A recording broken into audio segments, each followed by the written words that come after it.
Oh, it's all right. He shot a slightly annoyed glance in Pyro's direction.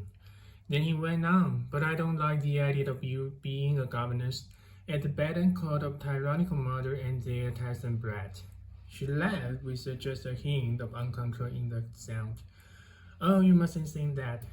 The down the downtrodden governess is quite an exploded mess.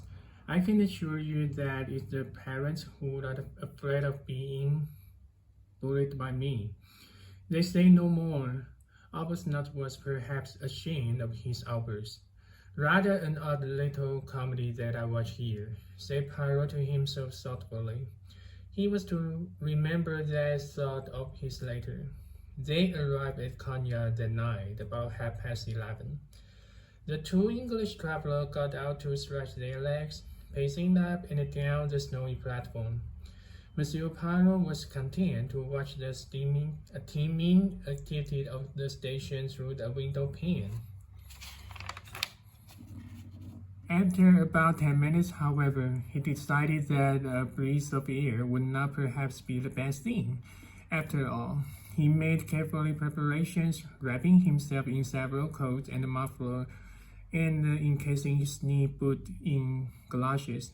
Thus attired, he descended gingerly to the platform and began to pace its length. He walked out beyond the engine. It was the voices which gave him the clue to the two indistinct figures standing in the shadow of a traffic man. Arbuthnot was speaking. Mary, the girl interrupted him. Not now, not now. When it's all over, when it's behind us, then. Discreetly, Monsieur Pyro turned away. He wondered he would hardly have recognized the cool, efficient voice of Miss Daphne. Curious, he said to himself. The next day, he wondered whether perhaps they had quarreled. They spoke little to each other. The girl, he thought, looked anxious. There were dark circles under her eyes. It was about 2:30 in the afternoon when the train came to a halt. Hats were poked out of windows. A little knot of men were clustered by the side of the line looking and pointing at something under the dining car. Pyro leaned out and spoke to the wagonly conductor who was hurrying past. The man answered and Pyro drew back his head and turning almost collided with Mary Daphne who was standing just behind him.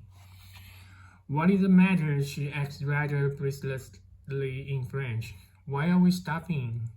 It is nothing, Mademoiselle. It is something that has caught fire under the dining car. Nothing serious. It is put out.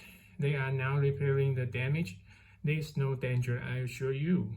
She made a little abrupt gesture, as though she were waving the idea of danger aside as something completely unimportant.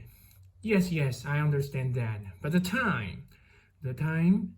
Yes, this will delay us. It is possible, yes, agreed Pyro. But we can't afford delay. The train is due in at 6:55 and one has to cross the Bosphorus and catch the Simplon Orient Express the other side at 9 o'clock. If there's an hour or two of delay, we shall miss the connection. It is possible, yes, he admitted. He looked at her curiously.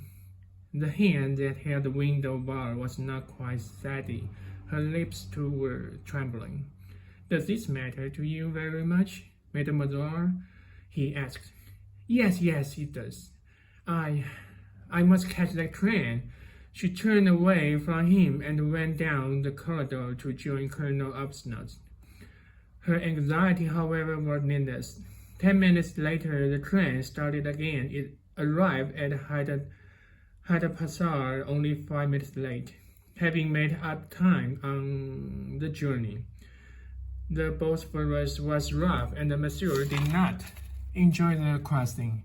He was separated from his traveling companions on the boat and did not see them again. On arrival at the Galata Bridge, he drove straight to the Tokalian Hotel.